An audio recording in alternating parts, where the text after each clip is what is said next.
मैं चंद्रपाल सिंह साख, पत्रकार, हिंदुस्तान मैनपुरी।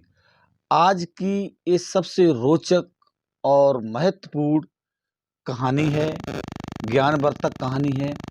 आइए सुनते हैं। एक प्रसिद्ध साध्वी हुई है। जवानी में वह बहुत ही खूबसूरत थी। एक बार चोर उसे उठाकर ले गए और एक वेश्या के कोठे पर ले जाकर उसे बेच दिया। जब उसे वही कार्य करना था जो वहाँ की बाकी औरतें करती थी। इस नए घर में पहली बार रात को उसके पास एक आदमी लाया गया। उसने तुरंत बातचीत शुरू कर दी। आप जैसे भले आदमी को देखकर मेरा दिल बहुत खुश है, वह बोली। आप सामने पड़ी कुर्सी पर बैठ जाएं। मैं थोड़ी देर परमात्मा को याद में बैठ लूं। अगर आप चाहें तो आप भी परमात्मा की याद में बैठ जाएं। यह सुनकर उस नौजवान की हैरानी की कोई हद न रही। वह भी उस औरत के साथ धरती पर ही बैठ गया।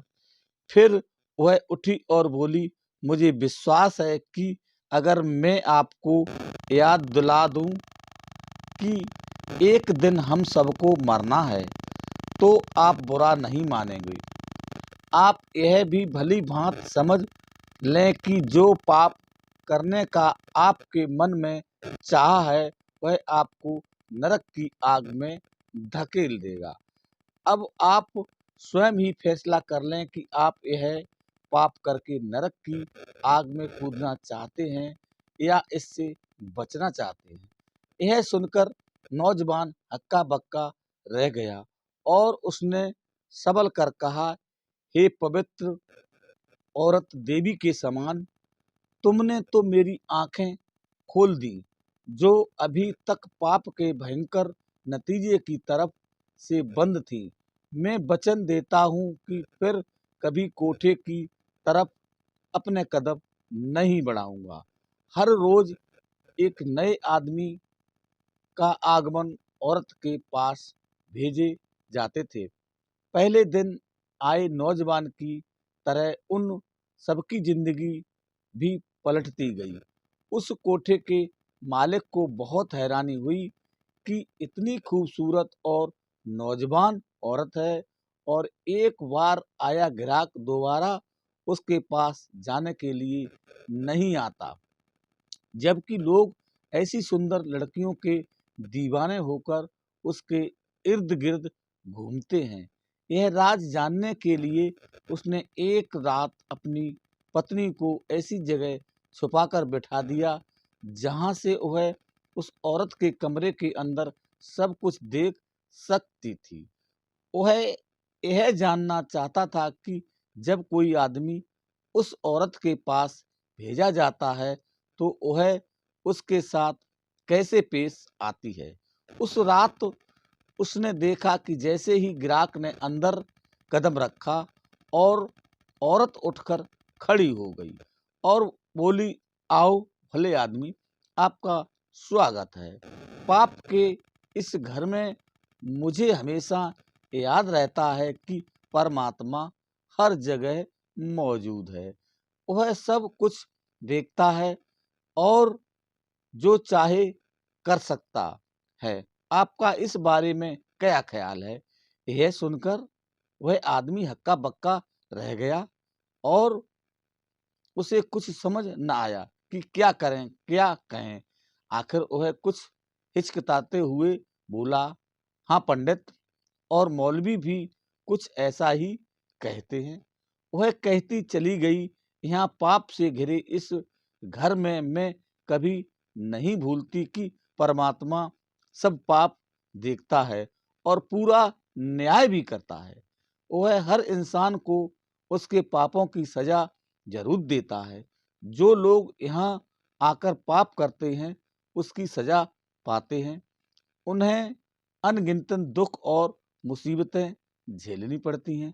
मेरे भाई, हमें मनुष्य जन्म मिला है भजन बंदगी करने के लिए, दुनिया के दुखों से हमेशा के लिए छुटकारा पाने के लिए, परमात्मा से मुलाकात करने के लिए, न कि जानवरों से भी बदतर बनकर उसे बर्बाद करने के लिए। पहले आए लोगों की तरह इस आदमी को भी उस औरत की बातों में छुपी सच्चाई का एहसास हो गया था। उसे जिंदगी में पहली बार महसूस हुआ कि वह कितने घोर पाप करता रहा है और आज फिर करने जा रहा था। वह फूट फूट कर रोने लगा और औरत के पांव पर गिरकर क्षमा याचना मांगने लगा।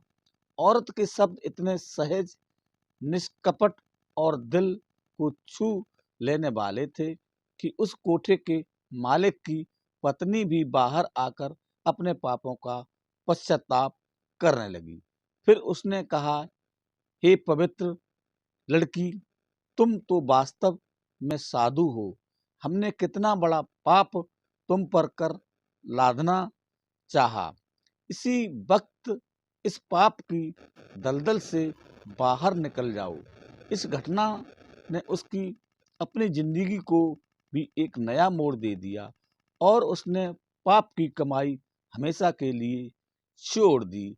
यह कहानी शिक्षा देती है कि परमात्मा के सच्चे भक्त जहाँ कहीं भी हों, जिस हालत में हों, वे हमेशा मनुष्य जन्म के असली उद्देश्य की ओर इशारा करते हैं और भूले भटके जीवों को नेकी की राह पर चलने की प्रेरणा देते हैं। यह औरत कोई और नहीं, महानुसंत, महान साधु राबिया बसरी थी।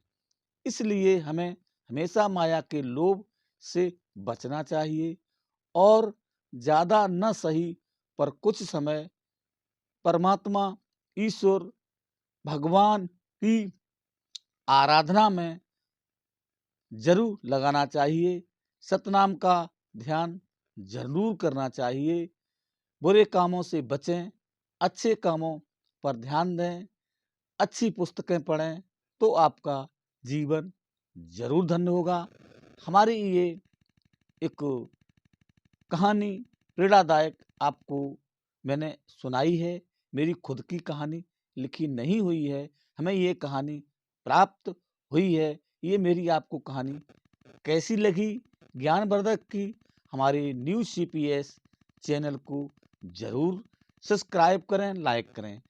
अन्य खबरों एवं कहानियाँ देने के लिए हमारे 6399 21 0 274 एवं 9411 252 104 पर हमें जरूर अवगत कराएं। एक बार आपका इस कहानी को प्रेम से सुनने के लिए और इस पर हम चाहते हैं कि आप लोग चलें। एक बार बहुत बहुत धन्यवाद, बहुत बहुत साधुवाद। साहेब बंदगी, साहेब बंदगी, साहेब बंदगी, आप लोगों का बहुत बहुत शुक्रिया।